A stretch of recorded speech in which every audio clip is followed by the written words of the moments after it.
আপনারা দেখছেন বাংলাদেশের সব এক্সক্লুসিভ নিউজ।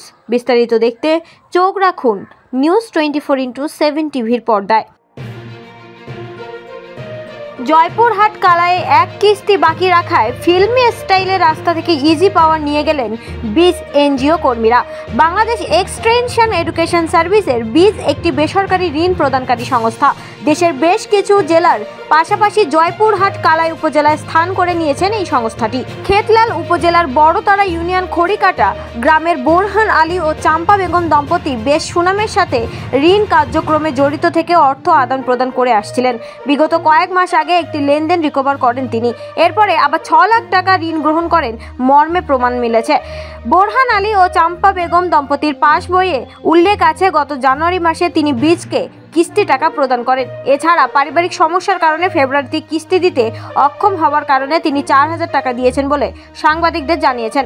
ফেব্রুয়ারিতে বাকি 2006 টাকা প্রদানে খেলাপি হবার কারণে বীজ কর্তৃপক্ষ থেকে চাপ সৃষ্টি করা হয়। প্রতিষ্ঠানের কালাই শাখার হেড ম্যানেজার সুশান্ত কুমার ও এরিয়া ম্যানেজার সাদেকুল ইসলাম সহ প্রতিষ্ঠানের বেশ কয়েকজন ফিল্ড অফিসার কালাই বাস স্ট্যান্ডের বিপরীতগামী রাস্তা কোরবান আলী ডিম ঘরের সামনে ইজি পাওয়ার চালক বোরহান আলীর সাথে কথা কাটাকাটির এক পর্যায়ে এসে হেড ম্যানেজার সুশান্ত কুমার ও এরিয়া ম্যানেজার সাদেকুল ইসলামের সাথে হাতাহাতি হতে শুরু করে।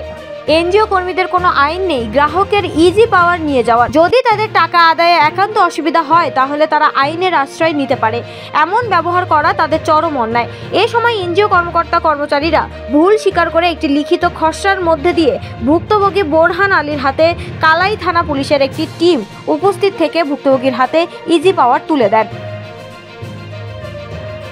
বরিশাল মিরগঞ্জ উপজেলা আড়িয়াল খাঁ নদীর ভয়াবহ ভাঙনে কেড়ে নিয়েছে অর্ধ শতাধিক পরিবারের বাড়িঘর, তলিয়ে গেছে বসত ভিটা সহ গবাদি গরু, হাঁস, মুরগি।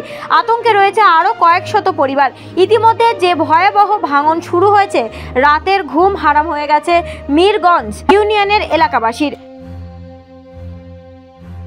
16 মার্চ জয়পুরহাটে পাঁচবিবি উপজেলার পীরপাল আদিবাসী এলাকায় সংবাদ সংগ্রহ করতে গিয়ে স্থানীয় ছাত্রলীগ নেতা ও তার বাহিনীর সদস্যদের হামলার শিকার হয়েছেন 4 সাংবাদিক। এতে সংবাদ সংগ্রহে যাওয়া ওই 4 জন সাংবাদিক গুরুতর আহত হয়। পরে খবর পেয়ে পাঁচবিবি থানার ওসির সহযোগিতায় আহত সাংবাদিকদের উদ্ধার করে প্রথমে উপজেলা স্বাস্থ্য কমপ্লেক্স ভর্তি করা হয়। সেখানে আহত সাংবাদিকদের শারীরিক অবস্থার অবনতি হলে পরে তাদের উন্নত চিকিৎসার জন্য জয়পুরহাট আধুনিক জেলা হাসপাতালে হস্তান্তর করেন দায়িত্বরত চিকিৎসকরা।